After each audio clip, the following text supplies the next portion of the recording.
morning, NVR. It is your main man, David Midman, just coming right here at you on the main Vape News Network. We are just bringing to you everything that we can, as much as we can, as fast as we can. But you know what? We're going to give it to you, and we're going to lay it out for you to play it out. So stick around right here after this commercial break. We'll get right into it. So good morning!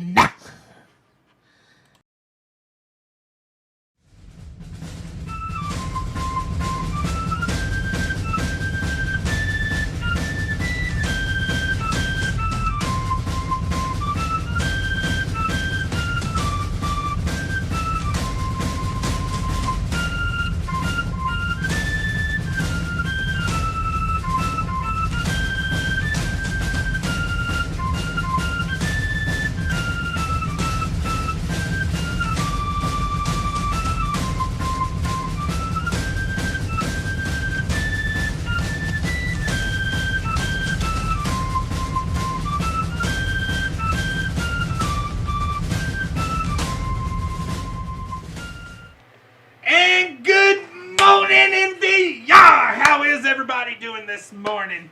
I hope I woke everybody up.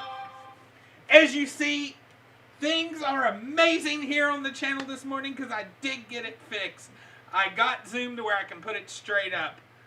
Jen had said something about maybe hopping on, but I hadn't heard from her last night if she was going to, so we'll see if she comes by. But how have you been this week? Pretty good. It's just another week in lockdown and quarantine and all that. Ohio is still just barely letting people out. I just sent you the link by accident, and I meant to send it to our Facebook groups. But no, it's trying to get things going again. Seeing parts of the country starting to open up, which is kind of cool.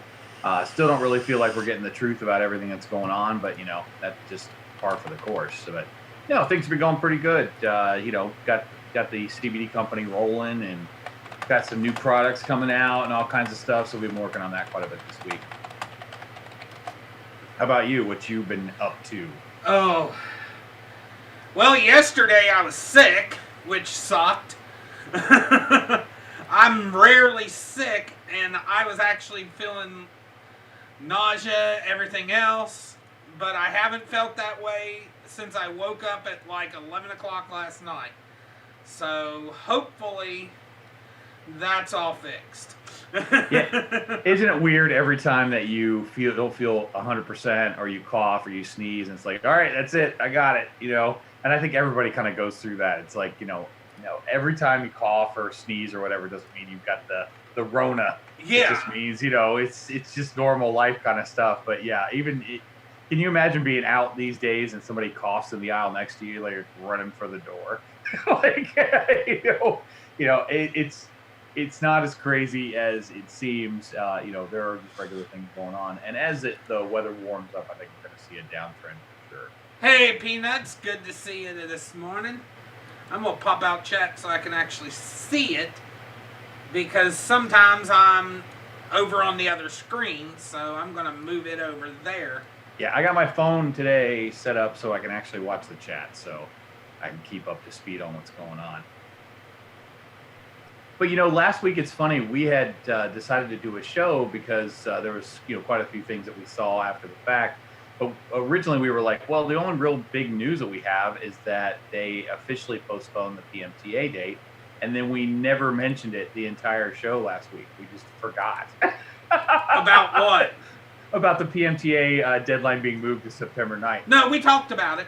We did? Because I didn't remember that we did. I'm pretty sure we talked about it. I think you and I talked about it, but I don't think it actually made it onto the show. So I thought that was kind of funny. But yeah, so officially September 9th is the new date for the PMTAs, which will give the companies that aren't planning on putting one out a few more months to make a cash grab real quick before that. Yeah, we talked about it during the cash grab. Remember, I said, especially there at the end. I don't remember, but yeah, I'll take your word for it. They're only because I know Jen hadn't caught up on it, but I had mentioned, here they are coming out. Oh, I don't know why I did that. I think I screwed something up. Let me look and see. No, I didn't. Okay. I shortened something else. I couldn't remember if I shortened the Zoom screen or if I shortened something else. But because she hasn't been able to keep up, and I actually informed her about it. Wow, that's surprising. Yeah. That doesn't happen very often. No, it doesn't. You don't catch Jen with her pants down very often. Yeah. I was running with that sucker. But I don't know what this is really going to fix or help or anything else. I mean, I would think that companies that were going to submit a PMTA have to be close to being done with it by the time that they made this extension. So I think this is really all this is going to do is help some of these companies that don't plan to file.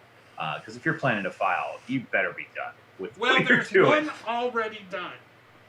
It was supposedly, I haven't seen anything on the actual FDA site about it, but that was actually one of the things I was going to mention that guys, by the way, we are going loosey-goosey today. I did not, because of last night, I did not get a chance to actually do a outline. But Imperial Tobacco has submitted, according to their webpage, their PMTAs for the blues. For the blue system. So, according to them, they have submitted for blue. Oh, okay. So, was it accepted by the FDA then? What I mean is, was it received? Right. Yeah. They've submitted, it just hasn't been received or accepted yet. Gotcha.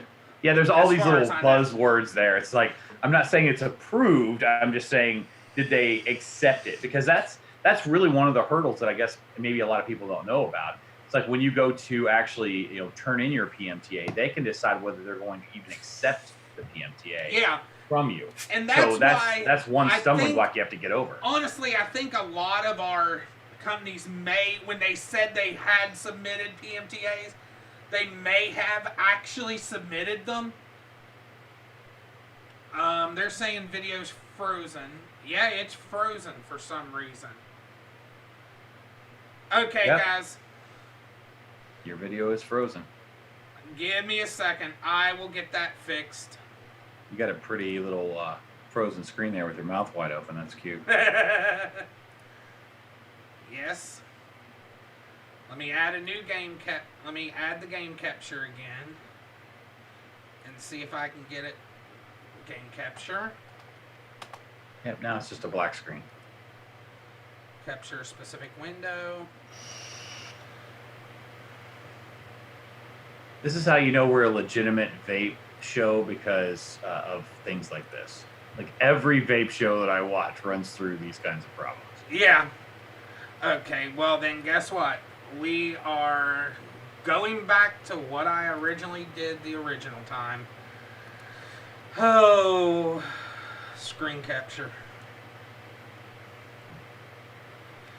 Sorry about this, guys. I do not know why in the world I'm looking for it. Give me a minute.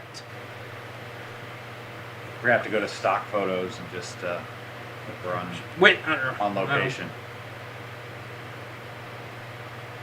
Display capture. There it is.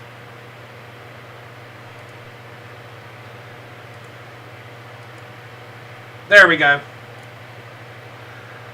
I'm just going to have to readjust it.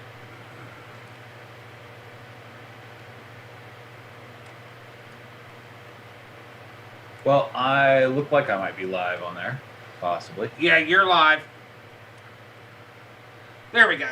It's fixed. See, that's what happens when I don't get a chance to keep an eye on OBS. That happens and I don't know it happens. Gotcha. That's why I like to keep an eye on OBS whenever I can. I watch enough vape shows. I see it happening all the time. So we're not the only ones, that's for sure. But let me pull over the live streaming portion. Yeah, guys, now you see the module. You just saw the module I have to always deal with whenever we're doing this. Yeah, it looks like you're looking into infinity. To infinity and beyond. So my Corona beard's coming in pretty good. Haven't really shaved much since I've been on lockdown, so pretty happy with that. I can't believe how much gray is in it. I feel like Santa Claus. So much freaking gray in this beard. Yeah, and Vaping the funny has part brought this is, to me. you have more hair on your face than you do your head. Oh, I have more hair everywhere else except on my head. Which I always think is so funny that, you know, as a society, it's just the hair here that matters. Anywhere else, you don't have to have it. But if you don't have it here, then there's something wrong. It just makes me laugh. Yeah. And women, you can only have hair from the eyebrows up. Like, that's it. Everywhere else is supposed to be completely bald. So. And did you see what anyway. has been coming up on the Twitter sphere? Have you seen I have it? not. I have not really stayed up to speed on Twitter lately. Well, now, guys, this is not confirmed. This is just through Politico. But supposedly, there is now talks in the White House of replacing Alex Azar over the whole COVID issue. I did actually see something about that on one of the other news channels, which I found interesting. You know, it seems like, I mean, I'm not going to bang on anybody today. I did enough of that last week, but it seems crazy to be part of the Trump administration just because it seems like your job is not really secure. Like I can't believe the number of people that have come and gone in, you know, very short periods of time. And I don't know if the thing with Azar is that, you know, he's not doing his job. I don't really think that's the case. I think it's more or less that he might be arguing with the guy in charge, and he's like, well, then we'll just kind of remove you and find somebody that, you know, agrees with me. I really don't know, but I did see something about that. So what's your opinion? What do you think is going on? Honestly, what I think is going on is you know, we don't know in all reality. You know, I know a lot of people, because like Mr. P, he's one of these that he doesn't believe that the corona... I don't think you could shorten that, because either way, that doesn't sound good. Mr. P or Mr. Nut. Like it's got to be Mr. Peanut. Like, that's what it's got to be. But Mr. P doesn't believe that corona is real. I do believe it's real. I don't believe it's as bad as people are... Man, I just realized my eyebrows are weird. They're like very, very short. I think Robert might have been in the devil's lettuce this morning. Dude, look at my hand. How weird, man. But my gut tells me it's partially that, you know, because there were claims Azar told Trump in January, and there are claims he didn't. So it might be because of that, because Azar at first was in charge of Corona, and then Mike Pence took over completely. Yeah, but then there was a confusion there. Like, I saw the press conference with that, and they started to ask questions like, okay, what? And Azar's like, no, I'm really happy that he's coming on board, and we're doing this thing together. And, you know, that doesn't leave a whole lot of, you know, confidence with the American people when we don't even know who's in charge of fighting this thing. So, you know, and I understand those of you out there that are, you know, concerned with this, you know, thinking that the corona thing is way overhyped and all of that. I believe me, I understand exactly. And I think if you feel like that, go out, go to work, go do all those things, you know, do whatever you feel is the right thing to do. But I honestly think that there is something going on. I mean, that's just my personal opinion, but, you know, we're always the ones looking at those, you know, situations like, you know, how many people die. I mean, how many people do you think know how many people die of combustible tobacco? Yeah. How many die every day? You know, and they talk about how horrible it is this many people die every day. And we're like, dude, we've been dealing with this for years. So to me, I do understand what is going on with this. I still feel like that there is an issue with this. And even though the percentages seem low, you're still talking about a lot of people dying from this. And I think that's the thing that we kind of lose sight of. It's like, well, it's just 2%. Well, yeah, that's not important until you're part of that 2%. Yeah. Now, I am going to show everybody something, because hopefully this will work since we're doing a full, because I can't see it on my monitor right now, so give me a second. I am going to show everybody something, because so everybody knows, there has been some new things coming out with the warning letters, and that's part of the reason we're doing this today. Yeah. This is part of the I told you so. So, and it's not showing over there, so I'm going to have to drag this over to show it. So all I'm seeing is a bottle of Yeah, I forgot I didn't even have to go into a stop share, but it still keeps it keeps you in it at least. This right here, they received a warning letter from the FDA. Quiz: why did they receive a warning letter? What is wrong with that? Does it kind of look like Cartoon Network? And what else? That's all I can see on the bottom. Yeah, damn, that label's so true, Mr. P. It looks like the Cartoon Network logo. So it's trademark infringement right there. And that looks like Dexter from Dexter's Laboratory. Gotcha. So that right there, yeah, exactly. See, they pulled that up too. I mean, that right there is a disaster waiting to happen for us. Yeah, and like we've talked about on previous shows, these are the kinds of things that we want to see. We want to see the FDA clamping down on these people who are doing copyright infringement, who are like legitimately advertising towards something that they shouldn't be. I'm not totally against this. There are a lot of things that I'm against when it comes to regulations, but this isn't one of them. Yeah. I mean, I hadn't even looked at some of these yet. So some of these actual sites, we're going to get to see them at the same time. But they actually are from overseas. They're not even an American company. Yeah. And see, just to kind of fill everybody in, what the deal is the FDA is now sending out letters because they are searching websites and finding things that are way off from what these companies are supposed to be doing. And it seems like they seem to be clamping down on the worst offenders. Oh, wow. I hadn't even looked at this. Let me show you this. Okay. This is more of the liquids that they have. I'm trying to... Okay, this way I can see it. Oh, I see. Tell me that is not copyright infringement, or is not trademark infringement right there. I mean, you've got the Powder Puff Girls, and it's called Sour Puff. Mega Grape, and it's Mega Man. Sponge Tart, and it's SpongeBob SquarePants. I mean... But you did say this is not an American company, and this isn't so unusual, especially for, I don't know if this is a Chinese company, but it's not very unusual for a Chinese company to do some very wild copyright infringement. And the issue is that their government doesn't see it that way. And that's why they get away with a lot of that. Okay.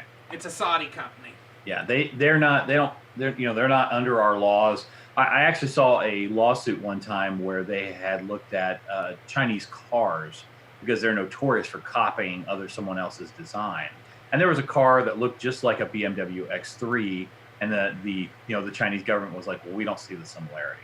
Well, it looked like they used a piece of tracing paper to make it. So, if you can't see the similarity, it's because you don't want to. And that's something that's been a really hard-fought battle for quite a while. Here's another one that, we had this is a big I told you so. Because back about a year ago, there was a mod that came out that everybody was saying, maybe we shouldn't review this. And guess what? Everybody reviewed it. It was the Puff Boy. Have you ever seen the Puff Boy? Yes, I have. They received a warning letter. Yes. For those of you that have not seen the Puff Boy, this is the Puff Boy. I mean, it could not be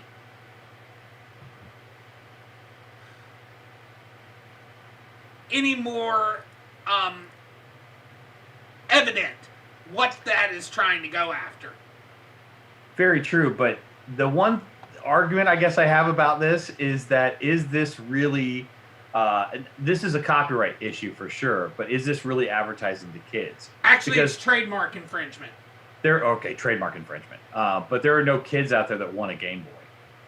But it's still gaming systems. That's what they're going No, off of. I'm with you, but I was like, that's more of somebody that's like our age. It's like, okay, I remember having one of those. You try to give a kid a Game Boy nowadays, he'd be like, what is up with this piece of crap? I think it's still going after kids because kids will still use any type of gaming system they can get their hands on. Fair enough. If it's a gaming system, they will want to get their hands on it, and they made sure to put the Whizman right next to that, and that is normally where Nintendo puts theirs. Yeah. I mean, it looks so much like a Game Boy that it's crazy. Oh yeah, there's no questioning that situation whatsoever. And with the current state of vape, it's a bad idea to have these products on the market. Very, very bad. Because we're eventually going to get to the one that really steams my peanuts, if you will. And all these I have images for, so it'll be easy in order to... I'm trying to fix this so I can actually still, no matter what, see the chat. Then another company just recently, vape sourcing. We all have heard of vape sourcing. If you buy online, you have heard of vape sourcing. Vape sourcing themselves got a warning letter for multiple things, but a lot of our big name companies are having warning letters that will be going after them here soon. Because right now they're going after the online retailers. But Voopoo, a Voopoo product, now has a warning letter on it. It is the Voopoo Rada. Have you seen that one before? I haven't seen that one. I'm not familiar with that Voopoo product. It's a fidget spinner. Oh, okay. And see, this is an issue that I've brought up several times before. These types of products are not designed around people quitting smoking, and that's what we have been trying to push this entire time, is to get people to stop using combustible cigarettes. Removing these types of products from the market isn't going to make an impact in that area. People are going to be like, oh, well, if I can't use my fidget spinner, then I'm just going to go back to smoking. That's not going to happen, okay? And that's where our irritation with this kind of stuff comes in. Like, I understand wanting to have fun with vaping and want to do things like that, but you're pushing that level too far. It's one of those situations where, if it's a pod system and you like that style and you're a lazy vapor and you just want that because you want to stop smoking, I can get on board with that. But saying that I need a hoodie or a fidget spinner or a watch or something like that is a vape is unnecessary. It just is. And we've got other letters to get to, but that's one of the issues that I have with the UL thing. It's kind of split. The Caliburn is actually a really great device. So to throw that in with the amulet makes me want to vomit a little bit. Now this one, I know I'm going to get shot at for this, to say this. But this one, I do not see any trademark infringement. All I see is candy. Oh, you talking about Candy King? No. Oh. Pink sticks. Okay. Do you know what they are? No. Okay, pink sticks, and then all those Pockies. The Pockies, yes. Yeah. I don't see any trademark infringement there. Do you? Yeah, similar coloring. They're using definitely the similar colors of the other packaging, but that's... There's no trademark there, so that has to be because it's candy, or because it's something kids eat. Yeah, the only similarity I could say is back when the Juul thing was going on, and Marlboro was talking about their Chevron. That's about as close as I could guess about something like that. But I mean, they're going to come after everything that they possibly can to make it look like we're doing that. If you saw that on the NBC News where somebody from PAVE was holding up those two items, the colors are similar enough where the general public would be like, look, they're just advertising to kids again. It's just the similar colors. It doesn't mean it's the same thing. Mr. P, I saw in the center you had the two Pockies crossed, but they blended into the background. That's it. Just crossing sticks. That was it. But if it was a situation where the FDA sent a letter to them and they're like, you know what, this does look close enough, we're going to change the way that this packaging looks and fix this problem and move on, that's what we're looking for. We want people to actually fix the packaging. If it's a good flavor, we still want you to be able to sell it. Just be a little smarter about how you advertise it. There's a lot of other colors in the rainbow, so pick some other color. You know. Now, this is where it gets very, very, let me rephrase this, very, very interesting. Okay. It's going to their American address, but we all know UWell is a Chinese company. Oh, of course. And Jinglang Ju. I think that's how to pronounce this guy's name. Good. I'm going to let you butcher those. Yeah, I don't mind pronouncing it. It's but they got flagged for 4 pod systems. Yep.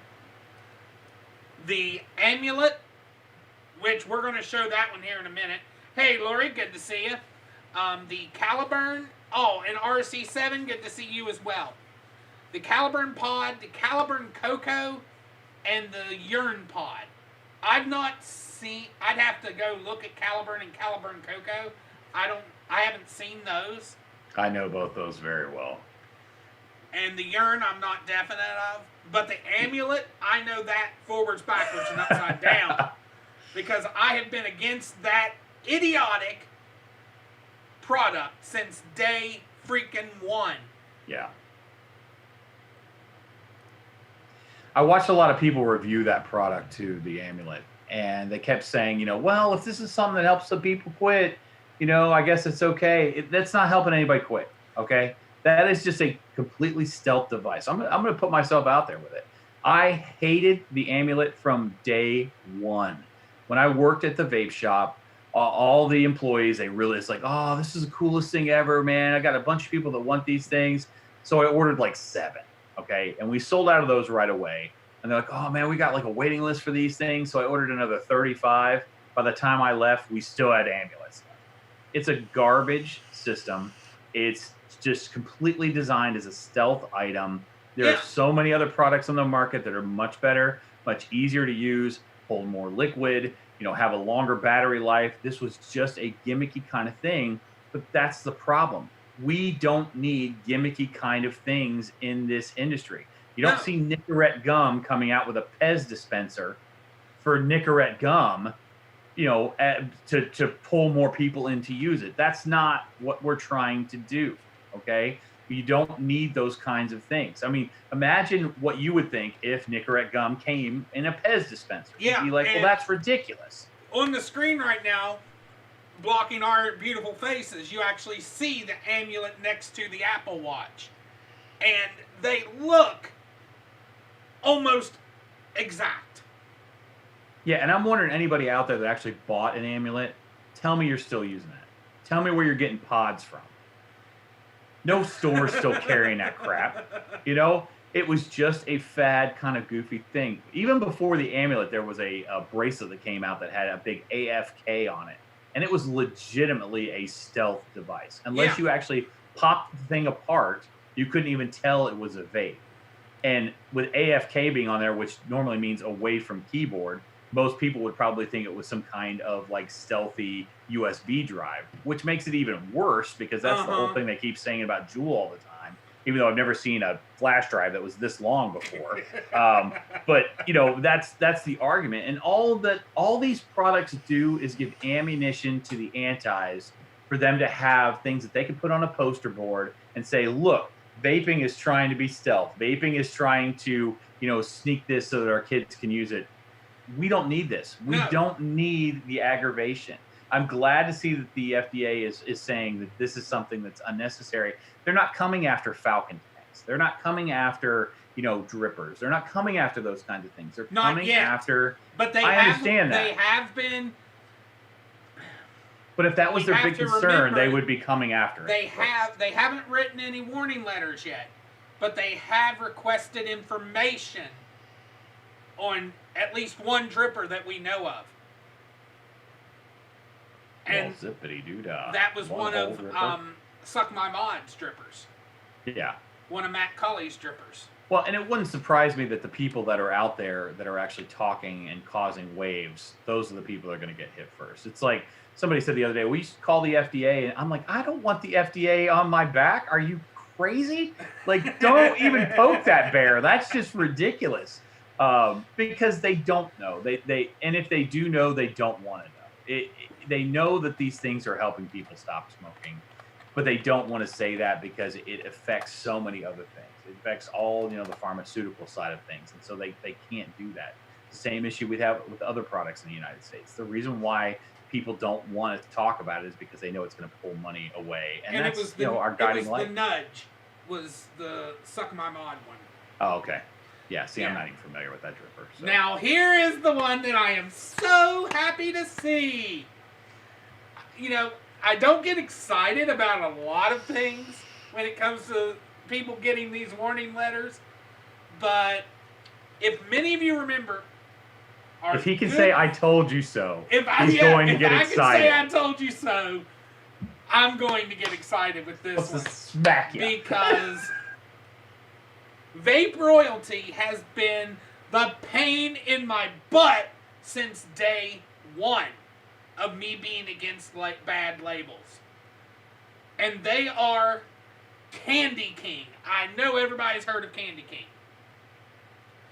Well, Candy King got hit after they changed their labels.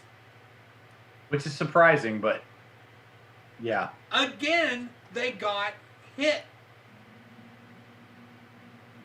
Yeah, Candy King needs to rethink their entire philosophy. They need to change the name of the company. They need to change the name of the flavors.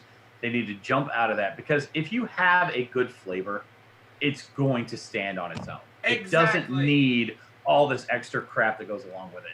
There are flavors out there called Gig and, Super Good and all of these things that stand on their own. The flavor is good, and if your flavor is good, people are going to find it. It doesn't need to have this type of marketing, especially in this stage of vaping. I understand back when everything was the Wild West and people were doing all kinds of crazy stuff. We've learned from that. But Candy King, for some reason, just can't seem to get over that hump of learning that it's time to stand on your own flavors and change these names and packaging and get out of the spotlight of being the one thing that we all go, well, look at Candy King. That has to stop. Yeah, and even the way they are advertising these. Because, this isn't all on them. The way they're being advertised. That's also on the sites that are selling them. No, I agree, but the name itself causes problem. Just saying the word candy in there gives it that connotation that it's for, somebody else. Call it King Vapor Company and, name your flavors after different royalty or something like that. Yeah. I mean, whatever it is, just make that change and get away, run as far away as you can from any kind of problem like this, because the FDA is just going to continue to stay on your ass until you do or until you shut down. And see, not only are they going after, in these warning letters, with this one, that one, they were mainly going after the labels. But E-Juice Pack by Yash Pandit, he is the recipient of the letter out of Kissimmee, Florida. They actually got one not only for showing that the labels that was concerning, because they had already sent warning letters to the companies that made the liquids, but they actually even sent one because of the date they were made. Saying, which that is a little tricky because if I'm not mistaken, I think Candy King was around in 2015. 2015, 2016. I cannot answer that. I do not know. I'm not definite, but I'm thinking they were. But they brought themselves on the radar because of their labels. Yes, absolutely. But this company, the way and the old labels used to be 10 times worse than these. Yeah. The way they advertised. I mean, look at the way they advertised for this liquid on their website. I mean, literally, they have a bottle of... This is almost looking like the old advertising Candy King used to do. That might even be a Candy King photo. But... And then look at their Candy King sour worms. Literally right next to the worms. And then Candy King still has sour worms in the name. Yeah. I mean, how stupid can you be? Well, I mean, and that's part of it. You know, they're pushing that limit as far as they can go with it. And these are the types of companies that are going to get warning letters from the FDA. The only good news is companies that aren't doing these types of things, that are going completely the other direction, are probably pretty far away from being concerned about getting a letter at this point. Yeah. You know, let these companies that are stupid take the brunt of this for right now, because you're the ones that are going to get hit with this, and these other companies that are doing what they're supposed to be doing are going to be able to stay on the market a little bit longer and kind of fly under the radar. But this kind of stuff's just not going to work. You cannot do that anymore. You know, we can, talk about it till the cows come home about how the alcohol industry does very similar things, but they're not being chastised right now, and we are. So we have to kind of live at a different standard of this, and it's unnecessary. Like I said, if that liquid is good, it'll stand on its own. It does not need to be advertised. Yeah. And now here's, I'm going to say I made a mistake a couple of months ago. Hold on. Let's write this down. What?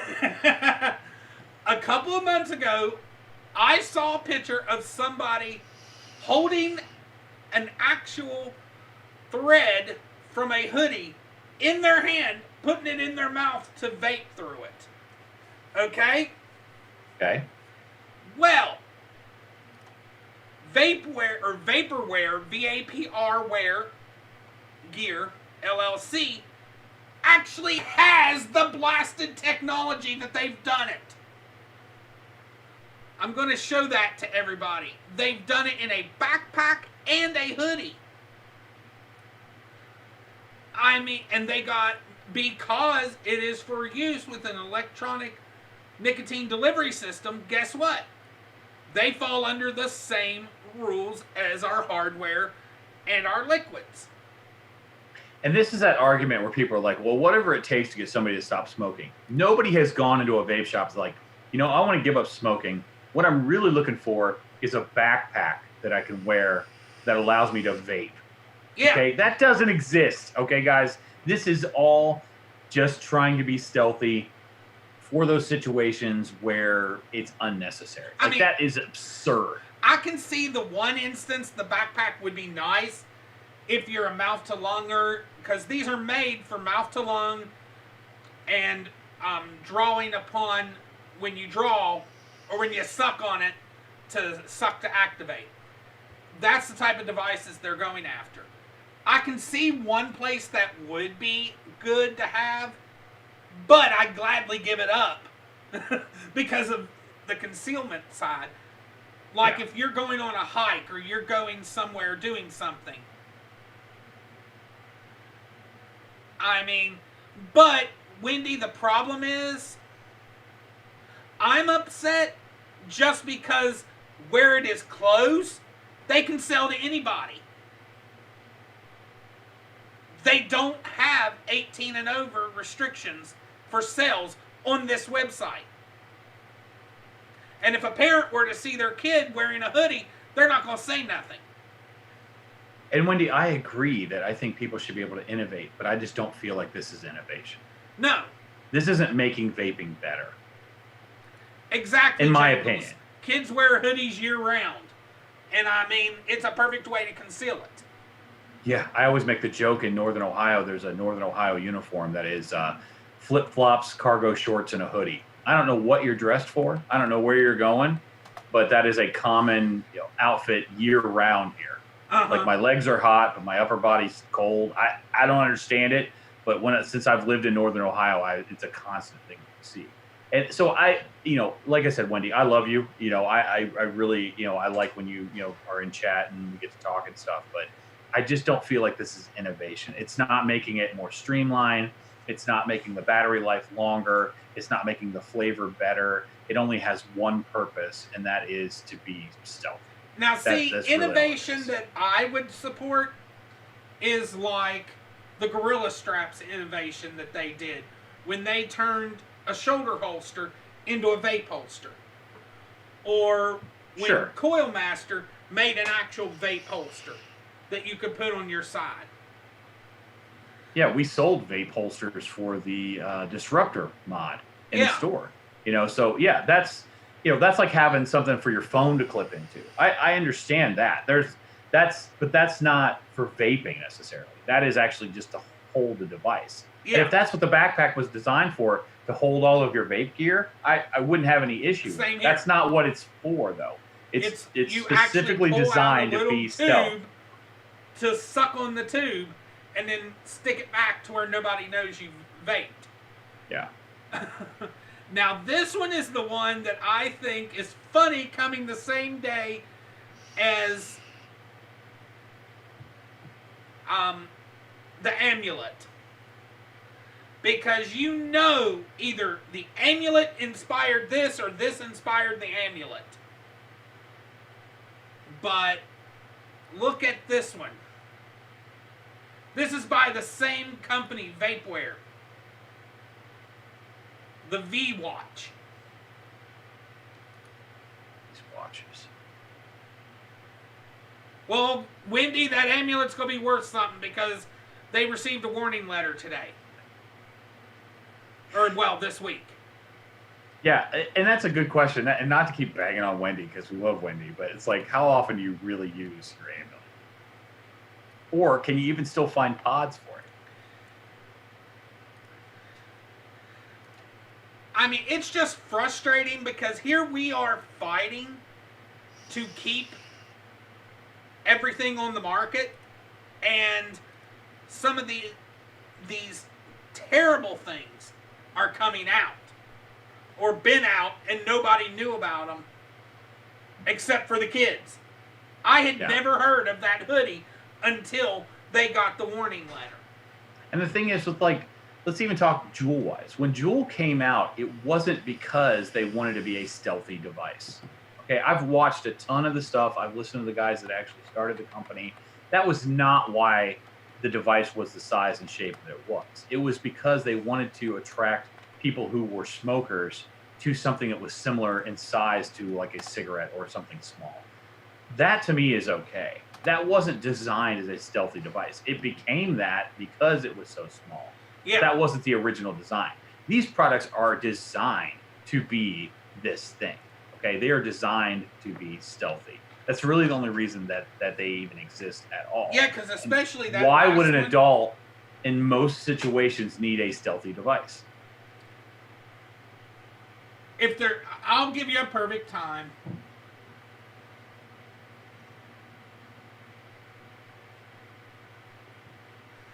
She's bringing up a good time when you're out in the yard doing work and you need a vape real quick.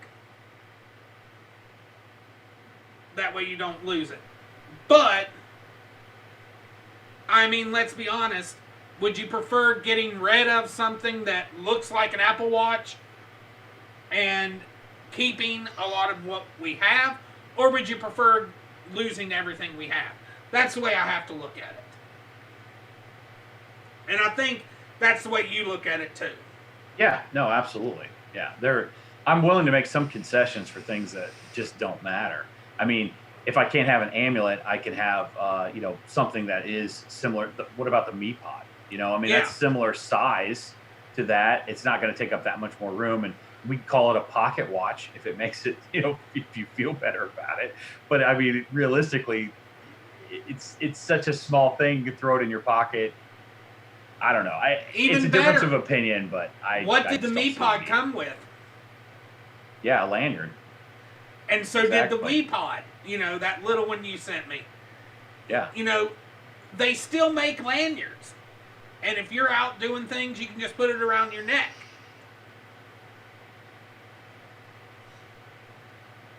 See, Wendy, that would make more sense. Being sold as a tiny pod device and have an accessory that you could turn it into a watch. That would make more sense.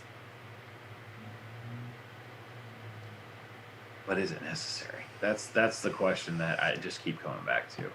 Is anything really necessary, though? I mean, you know me, I don't play devil's advocate that much.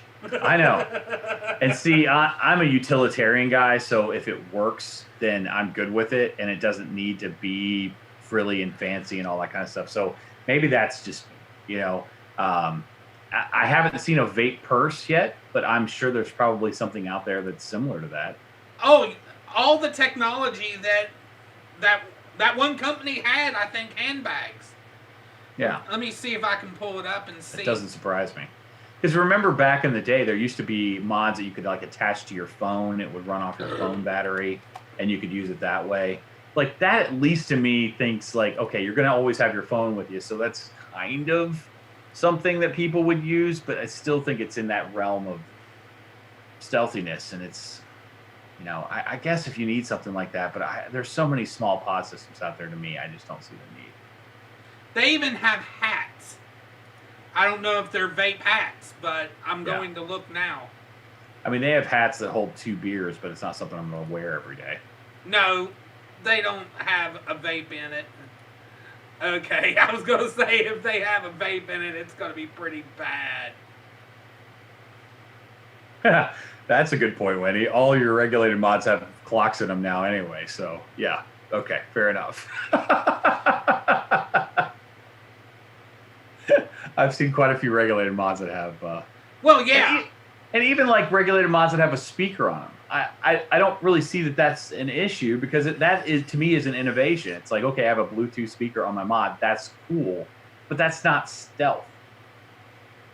Those things were fairly good size, so it's not that you're trying to hide it. And I think that's the issue. We just don't want to put products on the market that are solely designed so that kids can sneak vaping into high schools or into wherever. I think that's where that issue kind of rolls with us. What are you reading? I'm looking at the actual. I'm going to show this because this is crazy. I'm on the actual vapeware. And they had a little thing, fight underage vaping. Well, we did that. We locked everybody down, so all the underage vapors should have quit by now. Yeah. And if they haven't, then their parents obviously don't care, so why should I? I mean, literally, that is their system. Right here is where you put the vape on the end of there, and you suck on there. And then they have a hydration bladder, too. Yeah. But, I mean, come on. Can you fill the hydration bladder with e-liquid so you just have a never-ending supply? No. I got 2 liters of e-liquid. I am good to go. But, somebody bought it. You'll like this. They bought it in order to do THC at events. I don't know what you're talking about. I have no interest in that area whatsoever.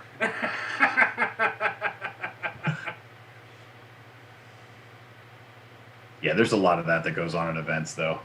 Yeah. Sometimes you walk through and you're just like, good Lord, man.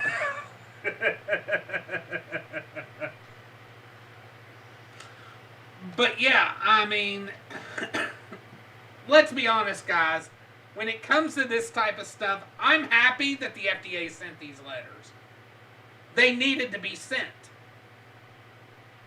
And these companies, we should not be supporting them. If you're going to create something to be stealthy like that, don't support it. I agree 100%, but not everybody does. A little bit with the amulet.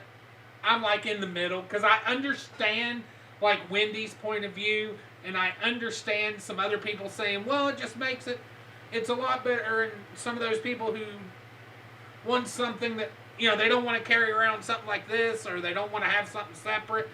I can understand that because even me, when I went on the cruise, I didn't want to wear seasickness patches. So I got a little thing that went on my wrist that I could up an electronic pulse that would go up my arm. Okay. I like technology. So that's why a lot of people say, too, that they like the amulet, because it goes with the rest of their technology in their life. You got your Apple Watch on one, Apple or Google Watch on one side, and then you got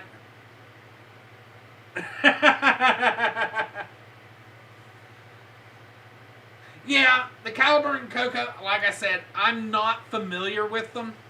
And Jangles, you're absolutely correct. Those are both fantastic devices. The Caliburn is one of the best pod systems out there for sure. Great flavor, good draw. Like, I'm not a pod system guy, but that actually is one of the best ones that I've seen out there for sure. And the Coco is just basically a different design of the battery, but it holds the same style of pod.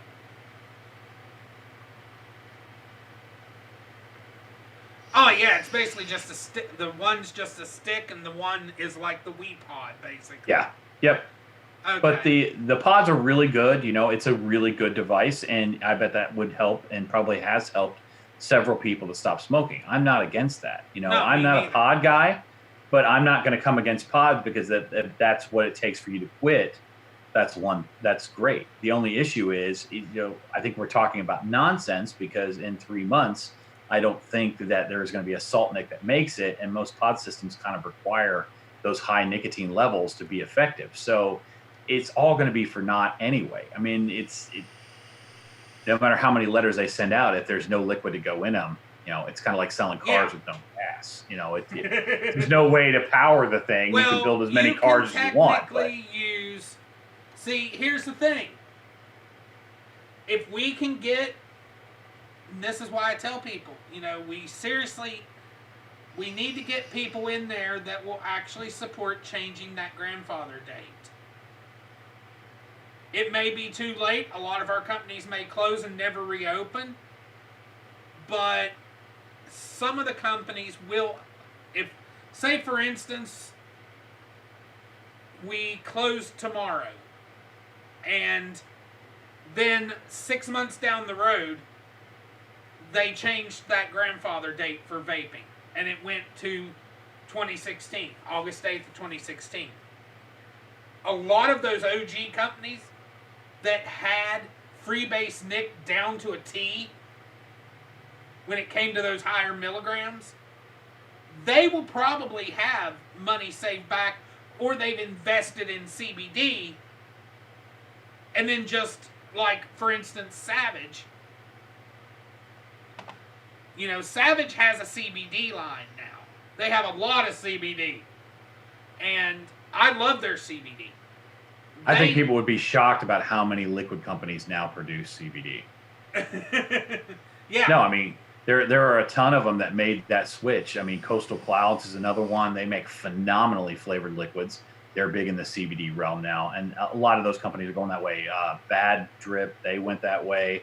I know Sad Boy was coming out with a line of CBD. So they're doing what they can to stay in.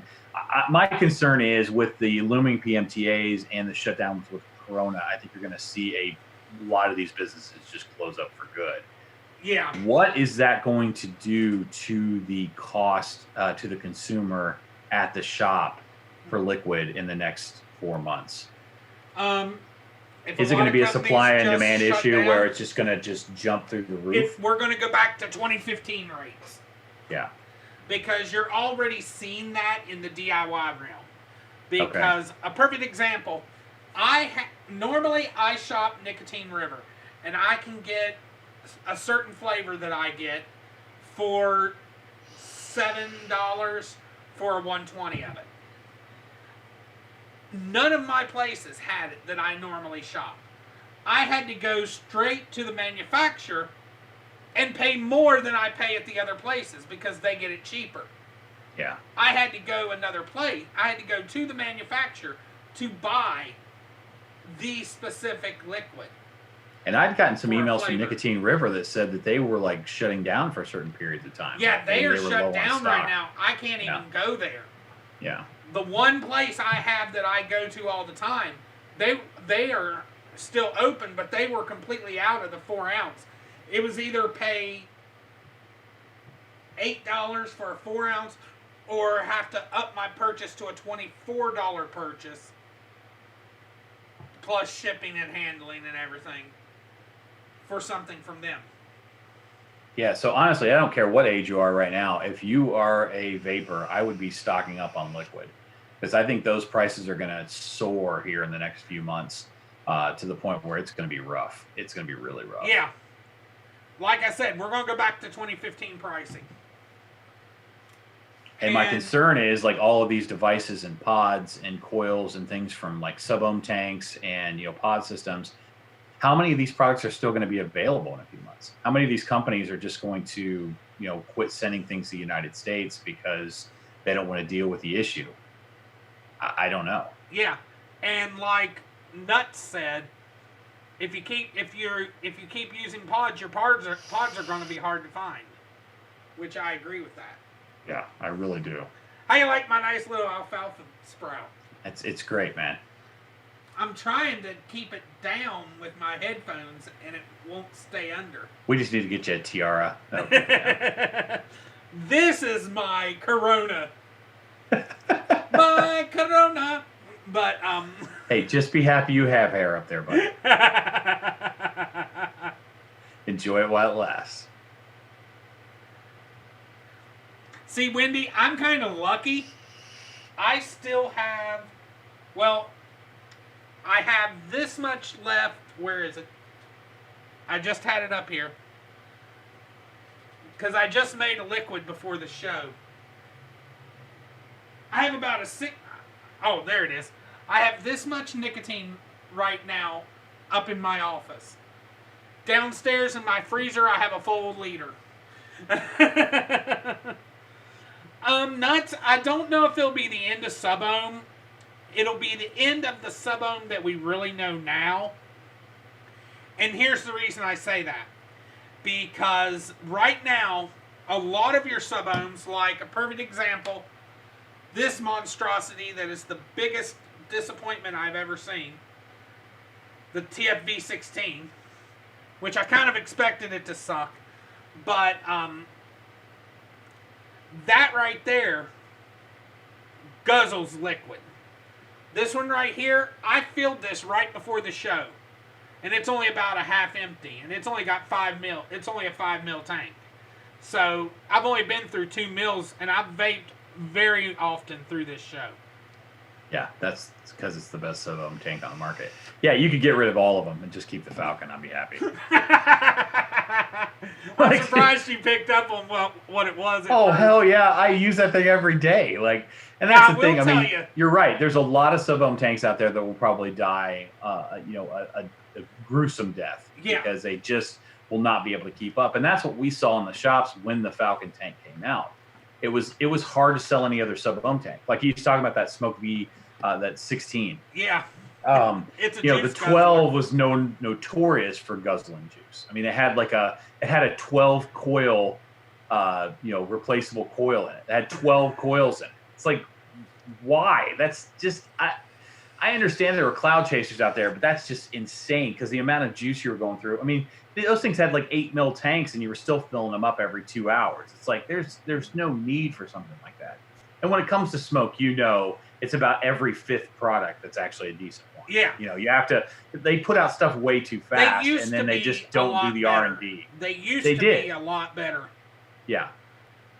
But now it just seems like they're just throwing as many as they can against the wall, and one of them sticks. You know, I mean, that's what I've seen. And see, that's why I'm going to be honest with you. Well, this is something new. Well, no, because of what's coming in June or in September, closer to September, I'm going to be stocking up on a few things. Okay. First, coils. Oh, that's the mesh from next mesh. Yeah, the profile. Yeah. Second, cotton. All right. Those I already have a ton. Thumb pieces of cotton. Those things are huge. I already have a ton of regular cotton. Yeah. And it's Texas Tough. And then right now I'm stocking up on RDAs and RTAs. I switched my vape box, which should be here Monday. It is shipped. I switched my vape box over to RDAs and RTAs, and I already know what I'm getting, and I can't wait for it because it looks nice. And then, like, with my Corona stimulus, buying from overseas, I got my Dead Rabbit RTA, I got my Dead Rabbit V2, got my,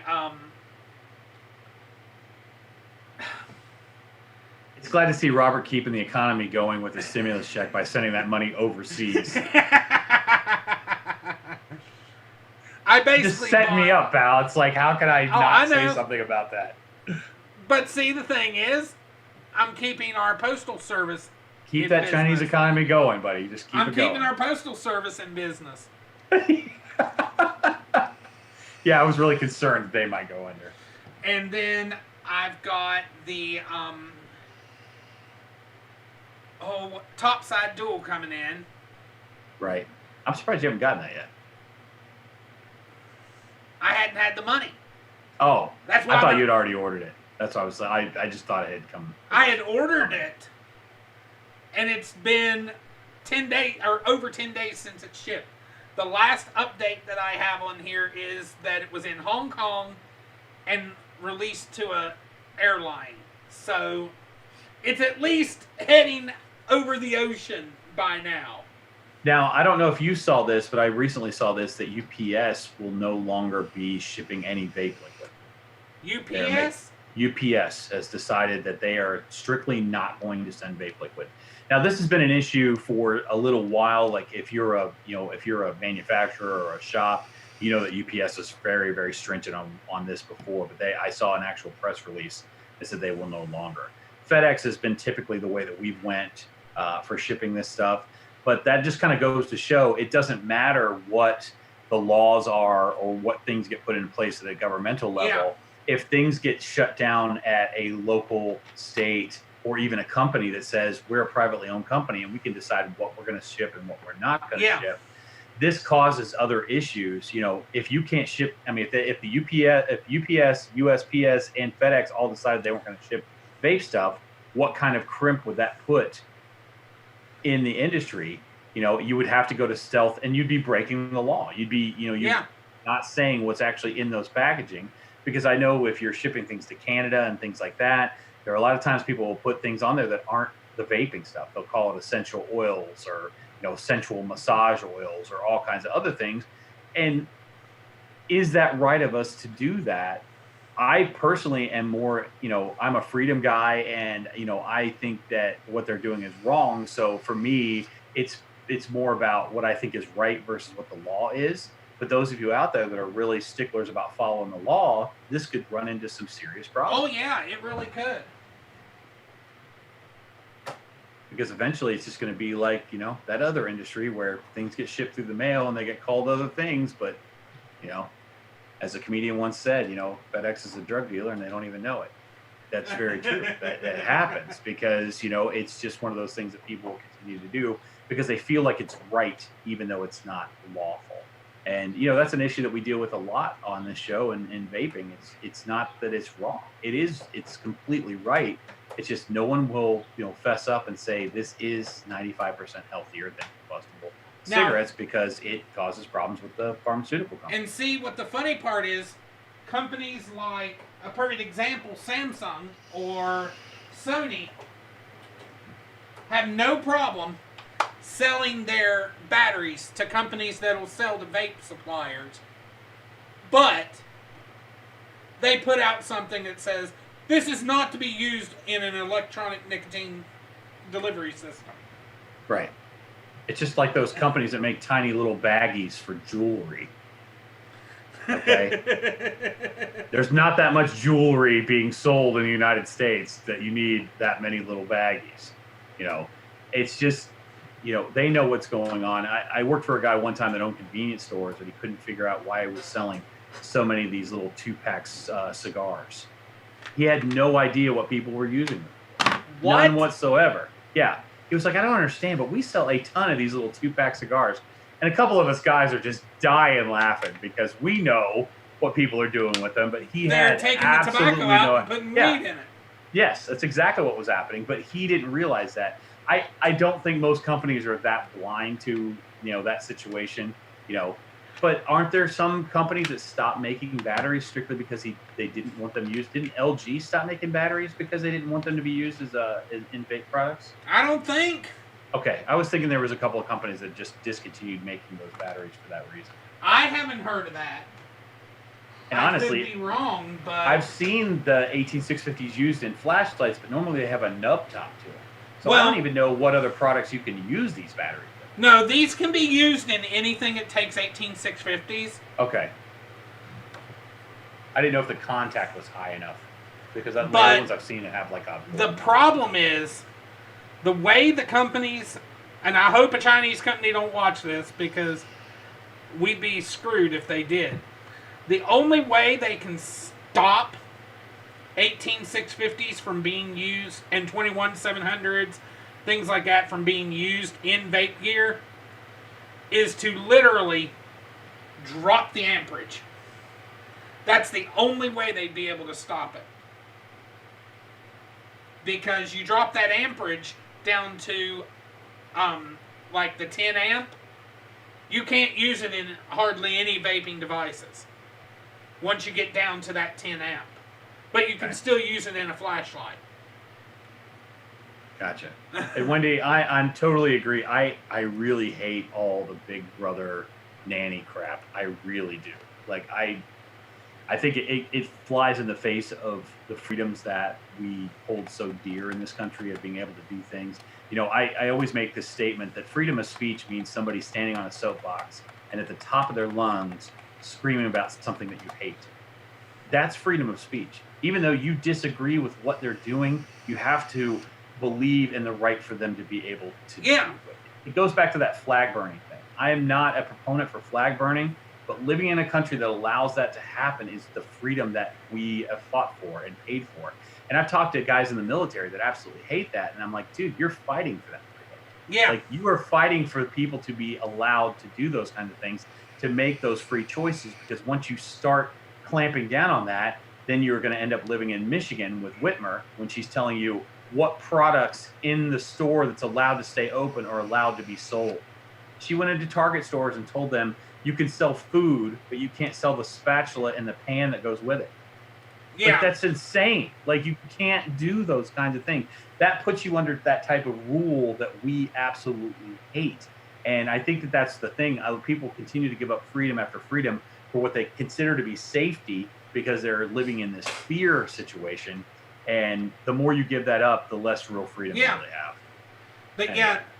Just so everybody knows, from my guess on my scramble, I'm getting the Destiny RTA.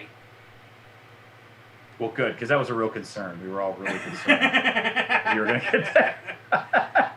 That's the one I think I'm getting with my vape box. If I buy something to build, it's going to either be an RDA for vaping or that Blotto. Those are the two that I really am interested in getting. Yeah.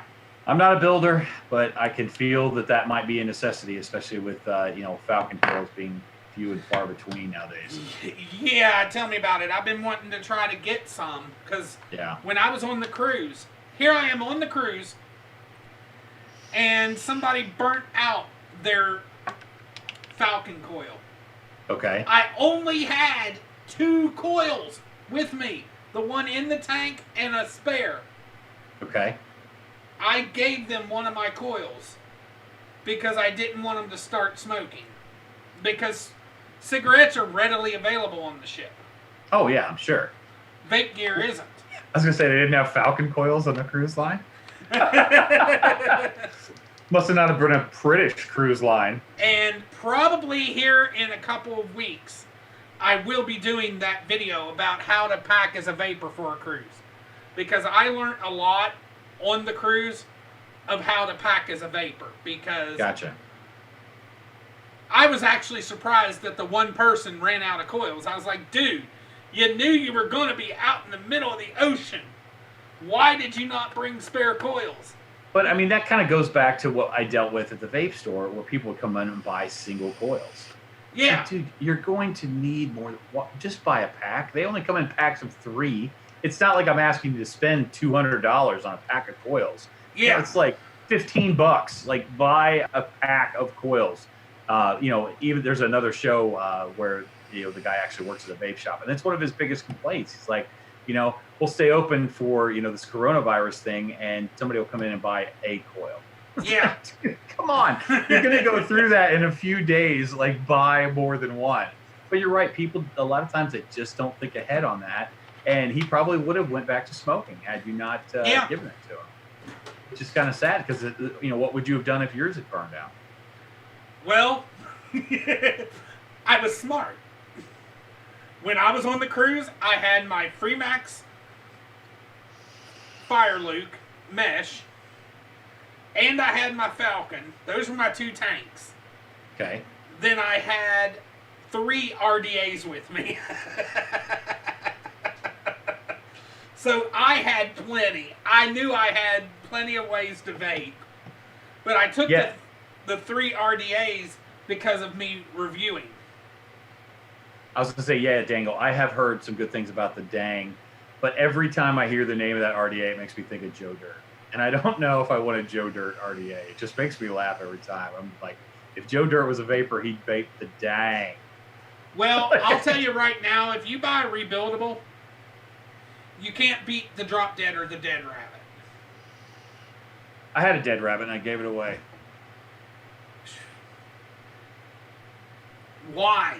Why did you not? Somebody wanted to get into building, and I wasn't using it. And okay. So just being a nice guy. And so it wasn't you didn't like anything about it?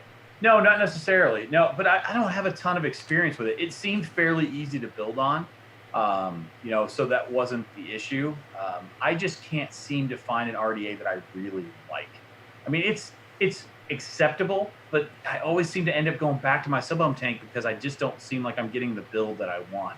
And I'm sure there's 100 people out there would tell me exactly what I'm doing wrong or what the deal is bad. But I'm not even making my own coils. I'm using coil turd coils, which are a really high quality coil, but I'm just not getting out of it what I want to get out of it. Well, the difference is, and this is probably what happened, my personal experience, when you buy these specialty coils, they take a lot more power.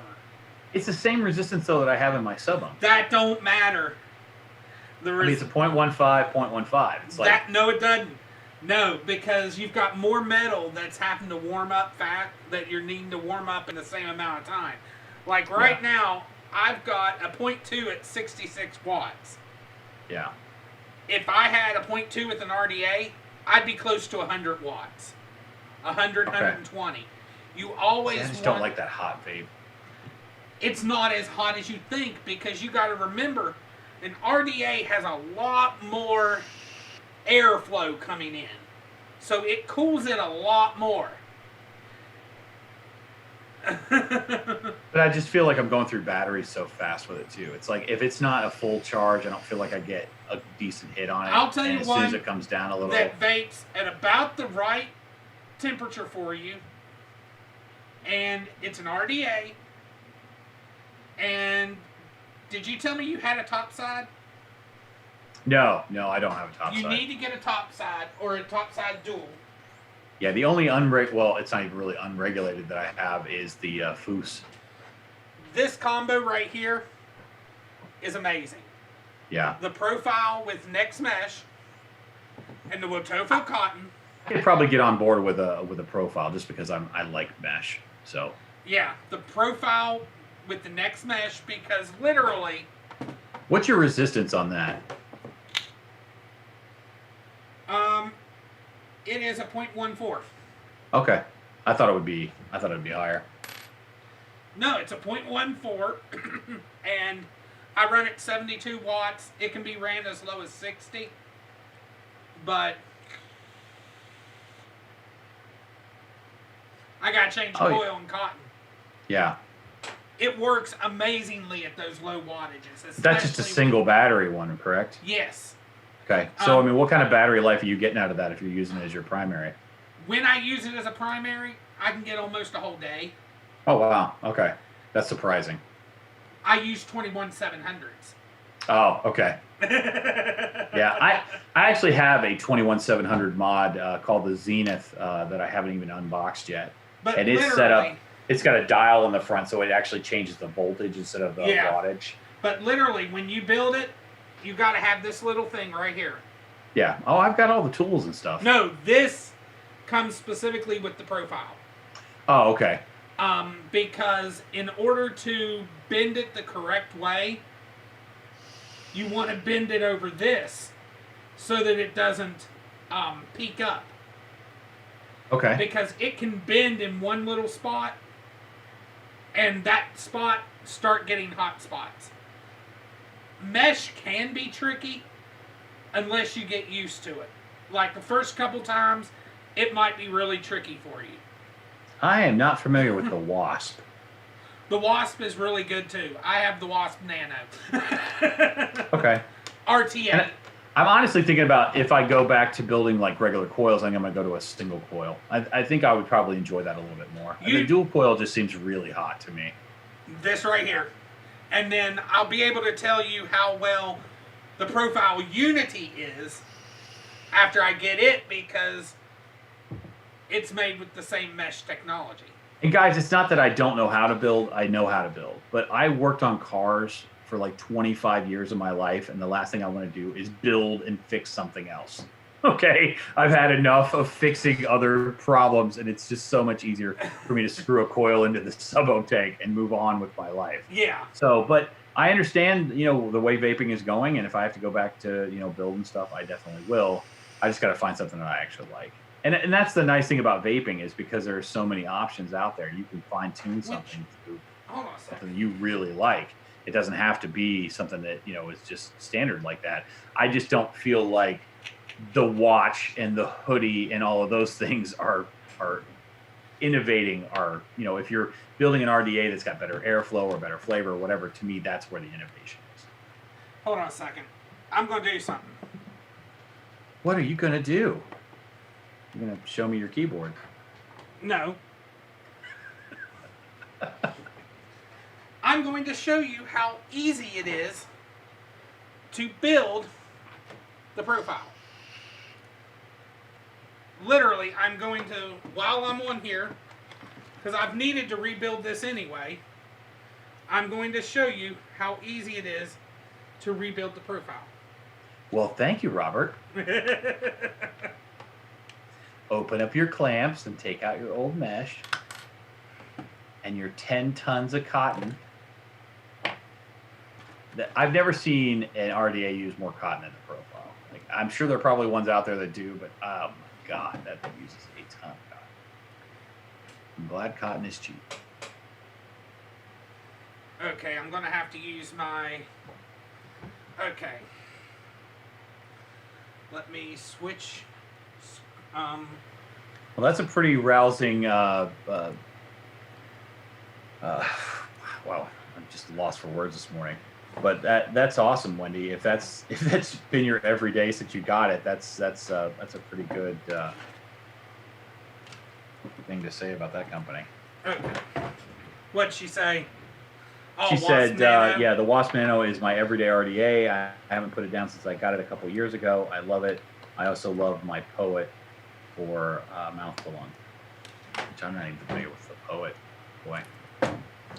I'm not your RDA guru, guys. You want to see that stuff, watch the high-end vape forum on Stan's channel. That's weird. It's not even green. I was just laughing. It's like you can't even. It's not even green. I don't understand why it's picking up as green. That's funny.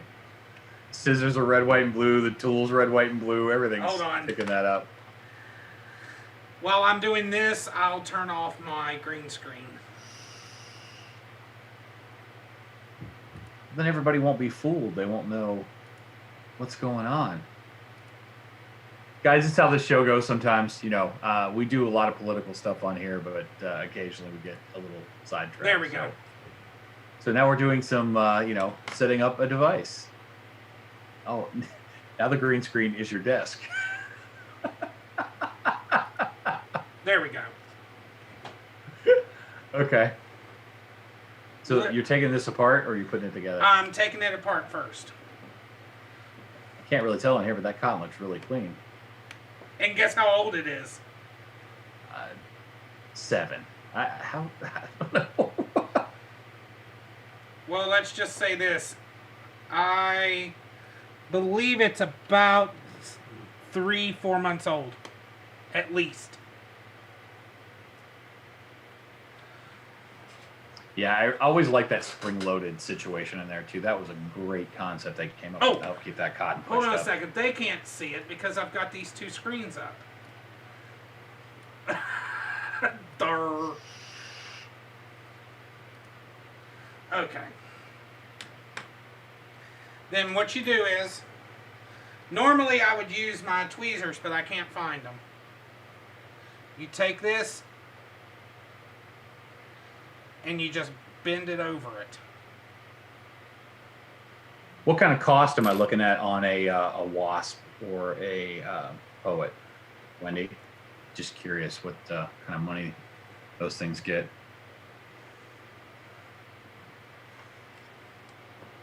Yeah, I love that Watofo mesh too, because I mean those things are just perfectly sized.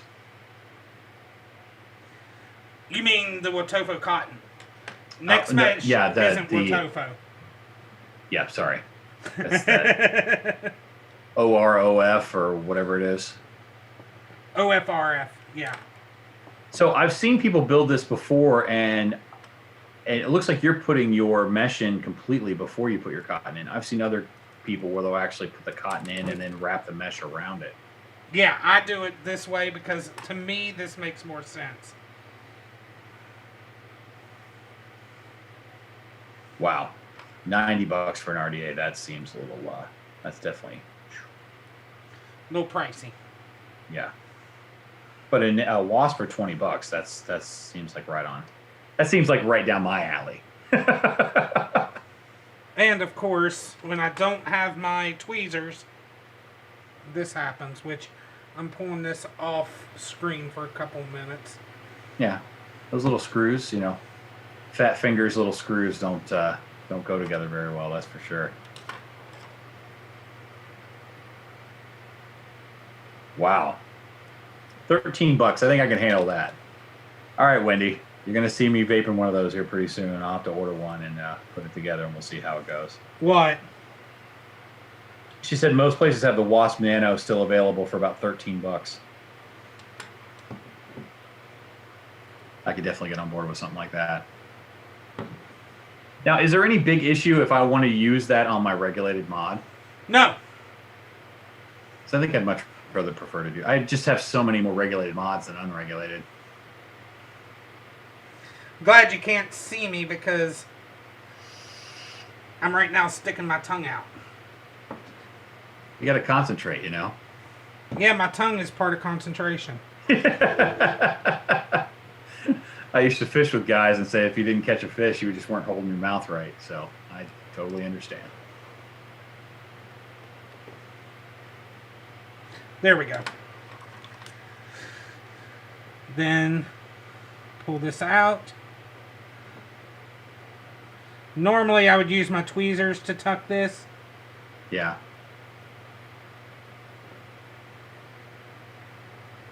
Yeah, you're supposed to show me how easy this was. When you have tweezers, it's much easier.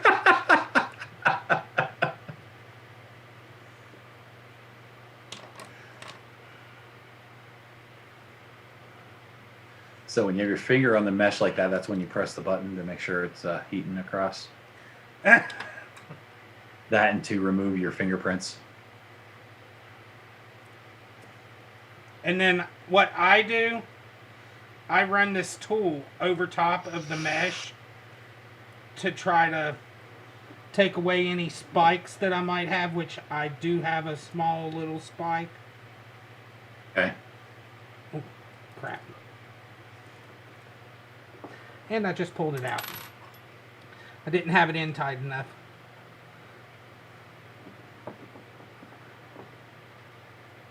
Now, do you see any, better or worse hot spots when dealing with mesh like that than you do with a regular coil?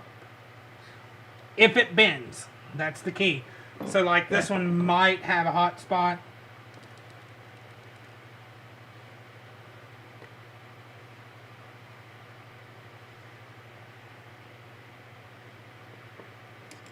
Yeah, Wendy, I'm sold. I'm going to get a wasp. I can use a single coil in it. We'll give it a shot. Is it is the wasp mostly a mouth to lung style, or is it more direct lung? Because I really don't do mouth to lung very well. It can be done both ways. Okay. Because your biggest issue with this one is simply making sure that So how long do you typically get out of one of those mesh strips? Oh, I see what my problem is. I went down the wrong hole. It's a common problem. I hope it isn't. What I hear, anyway. I was wondering why it wasn't rounding the way it was supposed to. There we go. Make sure you stick it in the right hole. Now, you see how quick that... It should have went in a lot quicker, but... And then you just take this...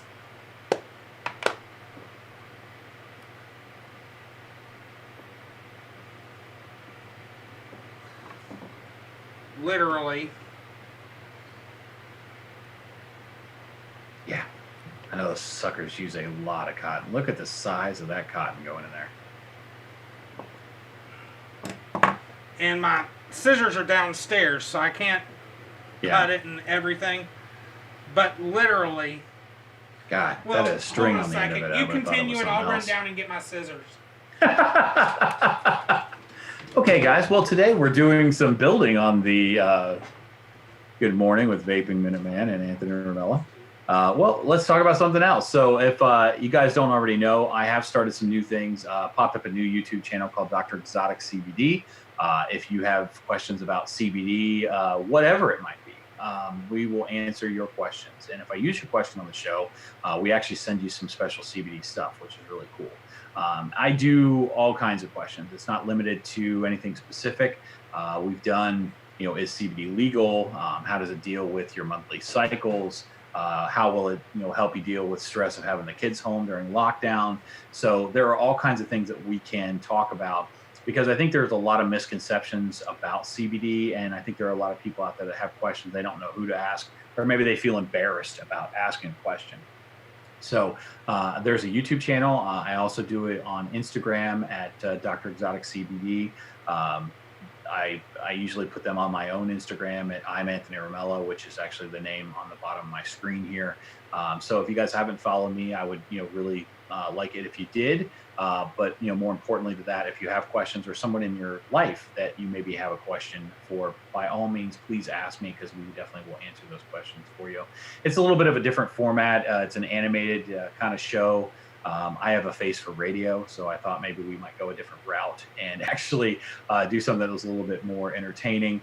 Drew, who is the guy that does all of my behind the scenes work and all the technical stuff that I don't know how to do, he's been doing the voices of the other characters on the show, which has been really entertaining. So that's been fun.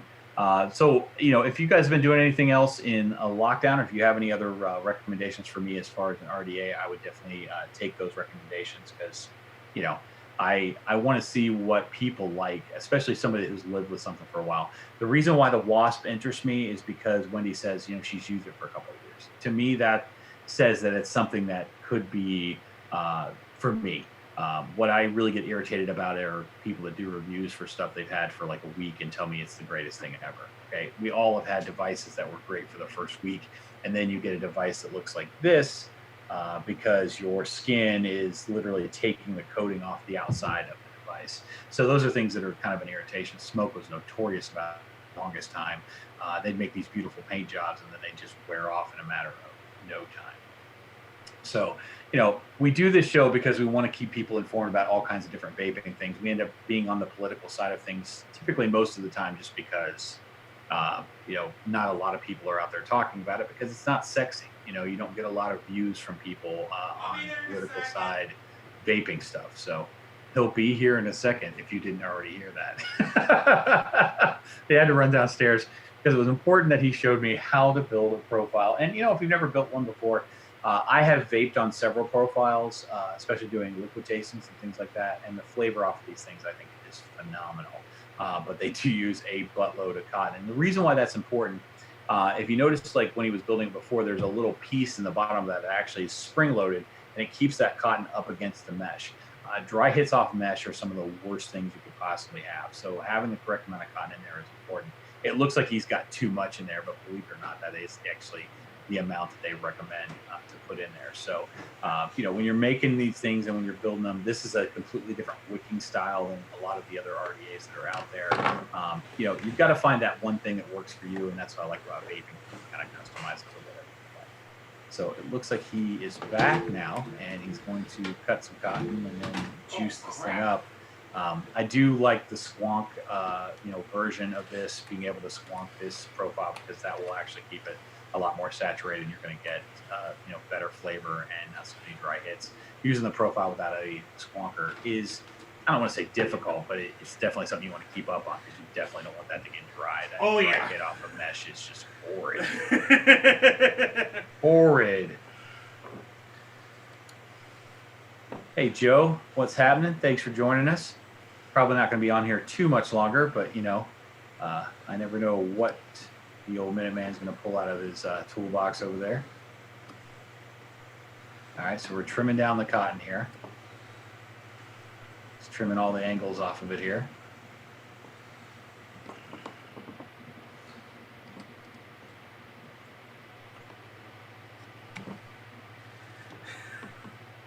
That's still a crap ton of cotton. It is. It's an absolute ton of cotton. But you have to have that much in order for it to make sure to not have any hot spots. Because the key to it is when you do it. Now, why didn't you heat that before you put the cotton? Mesh you do not preheat. See, that's a good thing to put out there for the folks at home. That's one of the few differences between mesh vaping and, as you notice, I'll show this when we get up top. I forgot my thing's sewn in. And then I brush it to thin this cotton out a little bit on the outside. Okay.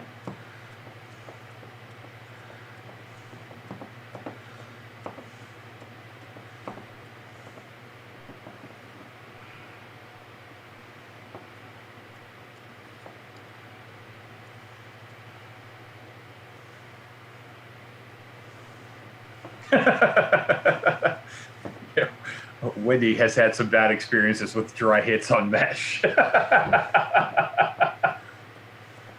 Well, Wendy, you just have to have the right setup. Mesh heartburn is not so good. Yeah, you just have to have the right setup. That's the key. And in all honesty, I was not a profile fan until Jen got me hooked. Jen is the one that got me hooked on the profile. Is that right?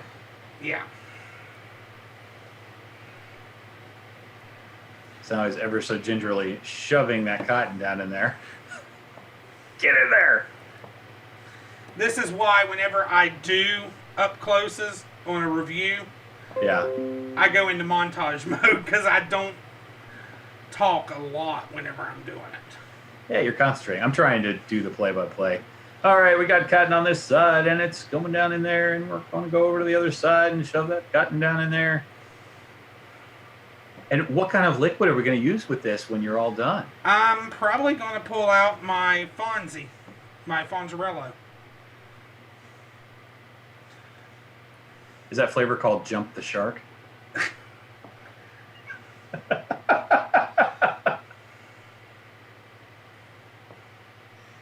Tastes like Jewish despair. But then I just got to clean out my profile, or my bottle that I have for it. Because it has a different liquid in it that I cannot stand. Which I'm thinking I'm going to have a hot spot, so I'm trying to... What the flavor profile is... Oh, it's I think it's a root beer float. It's flavor. a root beer float, yes. Yeah. Like all the kids on Happy Days used to drink. Because none of the kids on Happy Days would ever drink alcohol. That would be wrong. And Mrs. Cunningham would not be happy. Using our flow restricted bottle there. It's 100% compliant.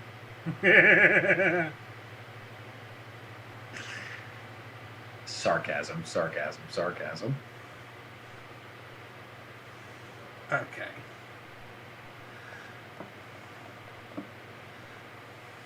Oh, yep. I got a hot spot. Did you see it? No. I sure as heck did. The camera's going to focus. Oh, yeah. I saw it over there. Yeah, Robert, this looks really easy to build. You know, it only catches the cotton on fire every once in a while. Only gets hot spots. It normally don't have this many hot spots. I'm just giving you crap, man. I know you are.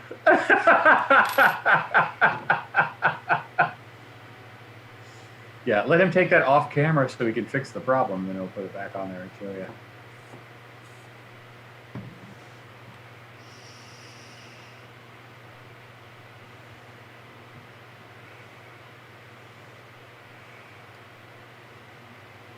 Yeah, I'm a real big fan. As far as root beer goes, I don't know those of you out in chat, but the Prohibition has a root beer. I believe it's called Speakeasy.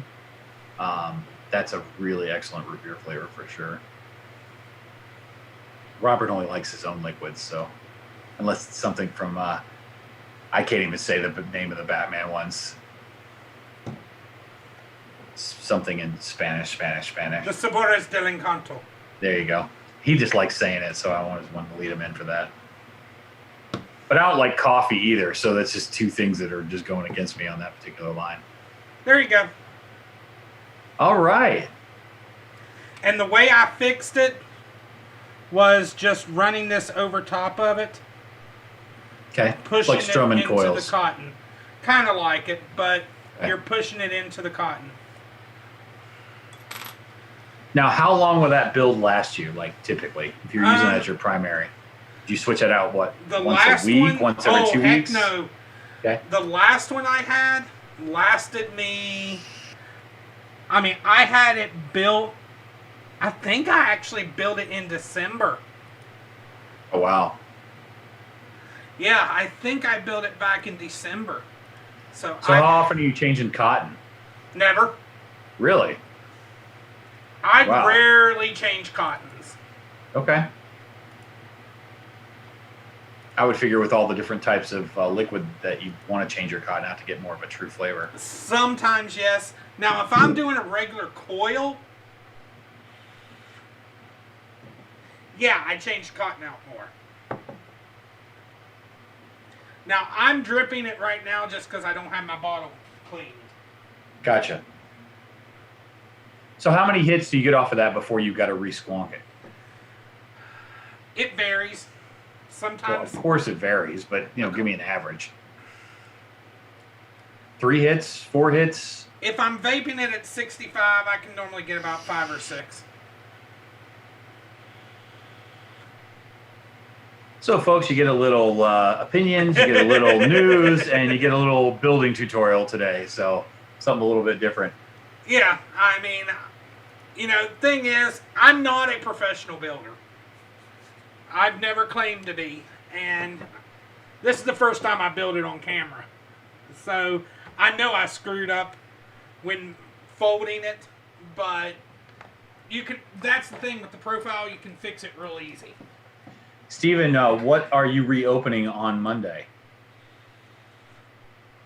A lot of places are reopening. Yeah, he had said Monday is reopening day. Yeah, because West Virginia opens up. Oh, is that right? Yeah, but what I was actually saying, that right there was my kit that I took.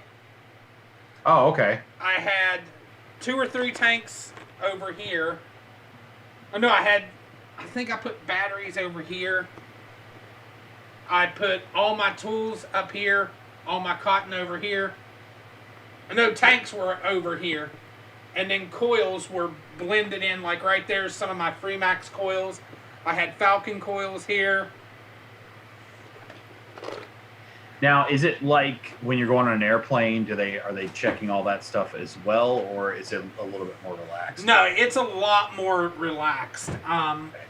When you're going on, literally, I had my stuff in my carry-on, and literally, they didn't even go through it. Wow. So they're not concerned as so much about having people bring stuff onto boats as they are on the planes. Yeah. Fair enough. Now, when you get off, like in the ports, you do have to go through metal detectors. You still have to go through like the metal detectors. You still have to get it X-rayed to make sure you don't bring on like weapons. Gotcha.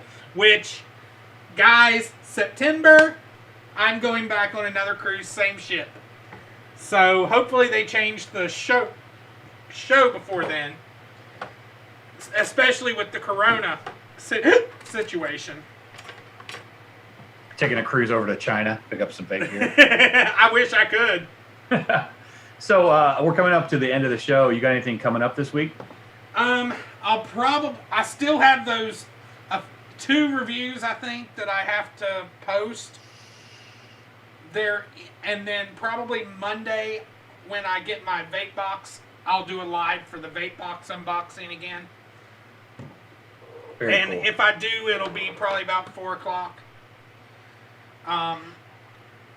Unless I get up early and Sarah's not up and the mail's already here. Then I'll probably go ahead and do it early. Gotcha. Well, those of you out there that need CBD edibles, as you know, I work with a company that does that, and we are doing buy one, get one freeze on the website right now. So txcandycaviar.com, buy one, get one freeze for CBD edibles, which is a phenomenal deal. We don't do this like ever, but we wanted to help people out during the lockdown, and that's still running. So if you do need some CBD edibles, jump over to TX Candy Caviar, pick some up. Help keep me in rent and clothes and food. So that would be nice. But I'm sure everybody's dealing with a lot of stress right now, and it is one of those great things that does help with stress, anxiety. Hey, Steve, she lives up in PA. So. That's why she said her dictator. Hey, at least she didn't live in Michigan. Adolf Whitmer. Governor Wolf is almost as bad as Whitmer, believe it or not. Oh, I believe you. The only thing I don't like about the profile is the airflow. I don't like the airflow. The way it's set up. Yeah. Because it's harder to get the airflow on the actual coils. Oh, okay. So it doesn't have like spots where it locks into place? It does, but they're like to the side of the coils. Okay. I mean, you're never going to be completely happy with anything. No. Unless it's your own and you designed it and then you're like, oh, this is the best ever. And that's what I see a lot of times with these guys that, do reviews or that are big vape reviewers. They eventually just build their own because they're just tired of not being able to get exactly what they want. And sometimes these vape reviewers, man, they put out some seriously good RDAs. Look at the dead really rabbit. do. I mean, yeah. Look at the profile. I mean, it is a good RDA. It was the first mesh that actually was decent. I watched a show last week that had Coil Turd on, and he has the RDA for vaping is the name of the RDA, and that was his big thing. It was just like there were just things that I wanted that I could never find, and so he designed what he wanted it to look like and what he wanted, how the airflow was and how the locks were and all that. So yeah, I mean there are people out there that are doing that. We're all nervous about the future of vaping, and I think once September hits, we'll finally be able to calm down and see what's actually going to happen. But it is a little nerve-wracking until then. Oh yeah. But yeah, and then let me see something. Trying to look for a certain mod. I think it's down in my car, or down in the bag downstairs, because my batteries are my 21700s. I have two sets of 2, and then I have a set of 1, or a set of 1s. Like the one I'll use in this, and then I bought those just for the profile. Gotcha. And then I have a set of 2, and I bought a second set just for that. And literally, I was using them for my 1 mod. Now it's going straight into my dual when I get it. But yeah, I'm running this at 64 watts, and you see the vapor production. Now, what would you compare that flavor-wise to something else? Like, is it, or even like a 1 out of 10? Flavor-wise, with my own liquids that I know the flavor profiles immaculately, I'd have to give it an 8. Okay. The mesh makes a huge difference. If you use the Wotofo mesh, it sucks. Okay. The Wotofo mesh is terrible. If you use any other cotton than the Wotofo cotton, it sucks, because you have a higher chance of getting those hot spots like you saw me getting. Gotcha. Which I'm surprised I got with as much cotton as in that sucker. Yeah, no doubt. That just kind of proves how much has to be in there. Well, It's almost 11 o'clock, so let's wrap this thing up and let these people go home. But guys, we are going to head out of here. I do want to thank everybody for coming. I hope that the build that you saw me doing did help some people. I'm hoping it talked Anthony into actually maybe getting a profile. I'm leaning more towards the Wasp now that Wendy had such great things to say about it, but yeah. I'm telling you something.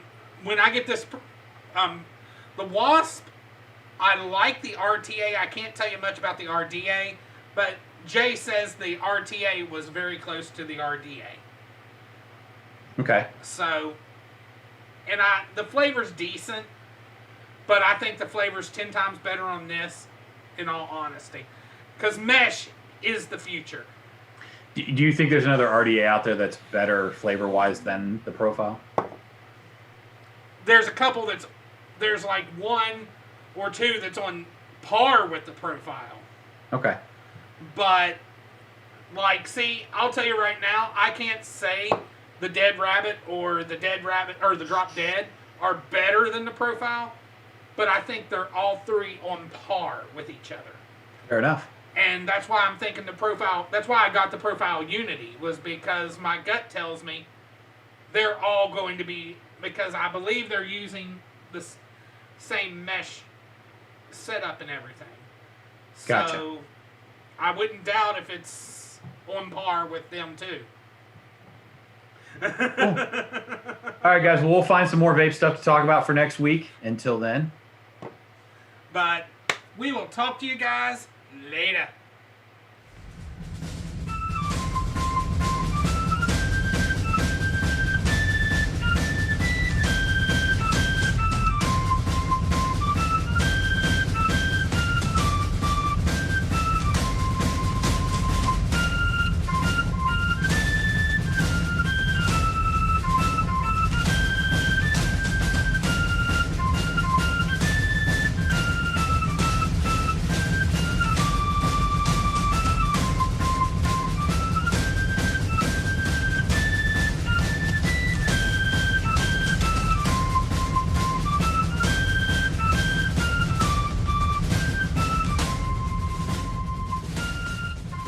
Hey, if you like what you've seen here, there's much more to come. Just click one of the 2 boxes up here in the corner. And you know what? If you've liked it, make sure to subscribe. Just click the little button right there. Talk to you later, guys.